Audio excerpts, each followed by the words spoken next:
കല്യാണ ചെറുക്കിനെ ഒന്ന് കാണാൻ വന്നതാ. ഒരു സമ്മാനവും ഉണ്ട്. എന്നെങ്കിലും നിങ്ങളെ ഞാൻ കെട്ടുമ്പോ അണിയാൻ വേണ്ടി ഉണ്ടാക്കി വെച്ച ആഭരണങ്ങളാ. നിങ്ങൾ വേറെ കെട്ടാൻ പോകുന്നത് കേട്ടു. അവക്ക് പൊന്നും പുടവയും കൊടുക്കുമ്പോ ദാ ഇതും കൂടി കൊടുത്തേക്ക്. കൊറേ കാലം ഇങ്ങനെ എന്നോട് ഒത്തിരി പഞ്ചാര വർത്താനം പറഞ്ഞതാ. പിന്നെ കല്യാണം വേണ്ട, പെങ്ങക്ക് വേണ്ടി ജീവിക്കാൻ പോണെന്ന് പറഞ്ഞപ്പോ ഞാൻ കരഞ്ഞില്ല, കാല് പിടിച്ചില്ല, കാത്തിരുന്നതേ ഉള്ളൂ. എന്നെങ്കിലും മനം മാറണേന്ന് സർവ്വ ദൈവങ്ങളെ വിളിച്ച് ഞാൻ പ്രാർത്ഥിച്ചു. ഇന്നേ വരെ മറ്റൊരു പുരുഷനെ കുറിച്ചോ കുടുംബത്തെ കുറിച്ചോ ഞാൻ ചിന്തിച്ചിട്ട് പോലുമില്ല. എന്നിട്ടിപ്പോ മോളാകാൻ പ്രായമുള്ള ഒരു പെങ്കൊച്ചിന്റെ ചന്തം കണ്ടപ്പോ ഈ കാത്തൂനെ മറന്നു.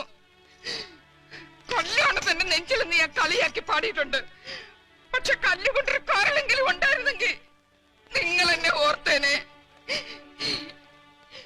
ഇങ്ങനെ ഒരുത്തനെ ഇത്രയും നാളും മനസ്സിലിട്ടുണ്ട് നടന്ന്